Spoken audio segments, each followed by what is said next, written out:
It wasn't the sort of thing you could talk about at dinner. Cindy Charles always liked to think of herself as someone who lived a fairly predictable life, with little surprises, a steady job, a cozy suburban home, and her usual hobbies of reading and gardening filled most of her days. But one late afternoon, as the sun began to cast golden hues over the neighborhood, something unexpected caught her eye.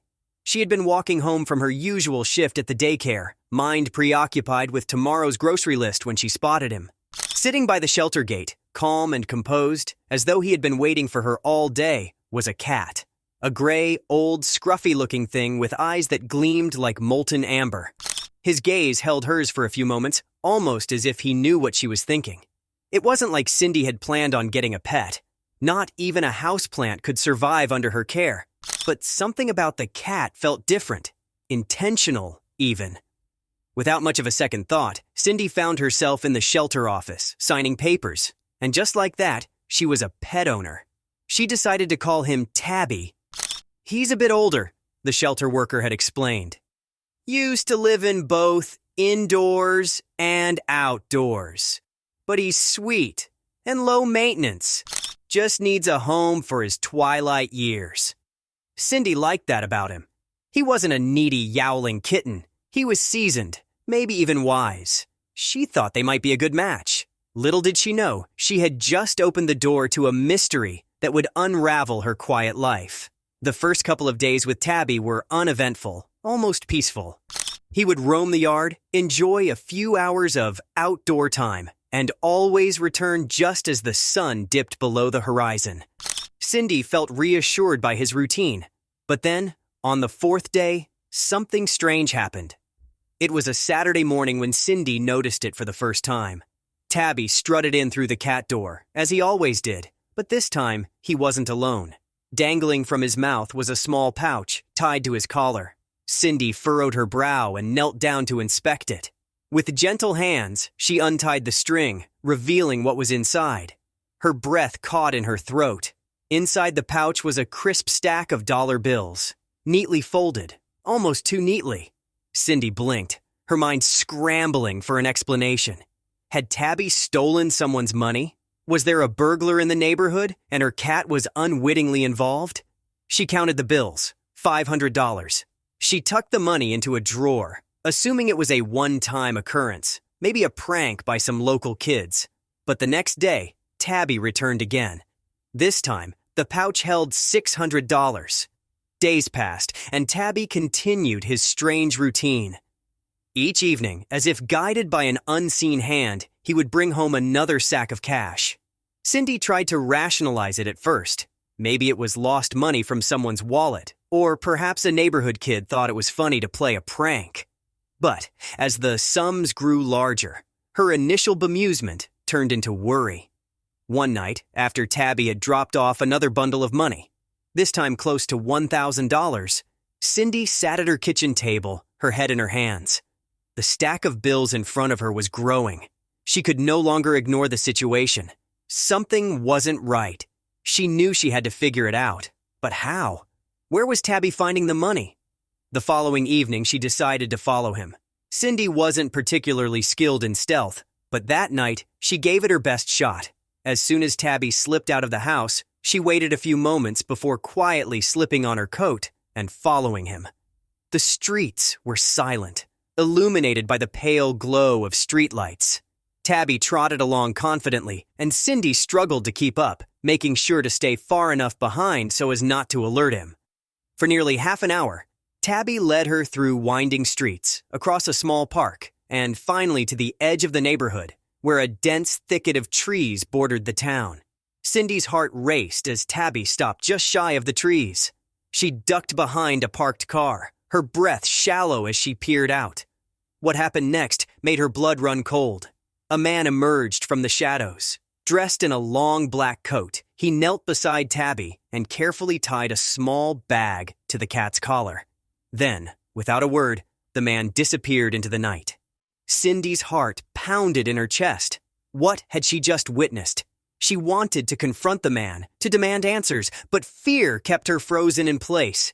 Instead, she waited until the man was long gone before scooping up Tabby and hurrying back home. The next morning, Cindy woke up to a letter in her mailbox. It was handwritten, and the sight of it made her stomach churn. She opened it with trembling hands. "Stop asking questions," it read. "You've been paid. Don't push your luck." The blood drained from Cindy's face. Someone knew. But who? How? Had she been seen following Tabby last night? And who was this man? Her mind raced with possibilities, each more terrifying than the last. Suddenly, a knock at the door interrupted her thoughts. Cindy rushed to open it, expecting maybe the mysterious man from last night. But instead, 2 police officers stood on her doorstep. The police officers introduced themselves and asked if they could come in. Cindy's heart raced, and for a split second, she considered lying, pretending nothing was wrong. But the mounting pressure was too much. She let them in, and, after some initial pleasantries, one of the officers got straight to the point. "Ms. Charles, we've been alerted to some unusual activity regarding your cat. A neighbor reported seeing your cat bringing back suspicious packages. Do you have any idea what that might be about?" Cindy stammered for a moment, unsure of how much to reveal. But then she remembered the letter. I think someone's been using my cat," she finally confessed, pulling the letter from her pocket. The officers exchanged glances, one of them taking the letter to read. "We're going to need to take a look around your house," one of them said, and Cindy agreed, though anxiety gnawed at her. As they began their search, Cindy's mind spiraled. What if they thought she was involved? What if they arrested her? As the officers searched, Cindy explained everything. How she had adopted Tabby from the shelter, how the money started showing up, and how she had followed Tabby the night before. One of the officers, Officer Jameson, seemed skeptical. "And you're saying you didn't know where the money was coming from?" "No," Cindy said, frustration and fear bubbling up in her voice. "I had no idea." Suddenly, from upstairs, the other officer called out, "You might want to come look at this." Cindy and Officer Jameson rushed up to the bedroom, where they found a small bag on her dresser, the same kind of bag that Tabby had been bringing home. Inside was another bundle of cash. "Ms. Charles, is this your money?" Officer Jameson asked. Cindy's head spun. "No, yes, but I didn't put it there. Tabby brought it home." The officers exchanged looks again, but before they could say anything, there was another knock at the door. Standing at the door was Cindy's next-door neighbor, Mrs. Jenkins. She was a kindly woman in her late 60s, always eager to share gossip about the neighborhood. But today, her face was serious. "I saw something," Mrs. Jenkins blurted out before anyone could speak. "I saw a man dropping off that cat at her house. He's been doing it for days." The officers perked up. "Can you describe this man?" Mrs. Jenkins nodded. Tall, dark coat, always looking over his shoulder like he was up to no good. Cindy felt a wave of relief wash over her. Finally, someone else had seen the mysterious man. But her relief was short-lived as Officer Jameson's expression hardened. "We'll need to stake out the area tonight," he said. "If this man comes back, we'll get him." That evening, the police set up a quiet watch around Cindy's house.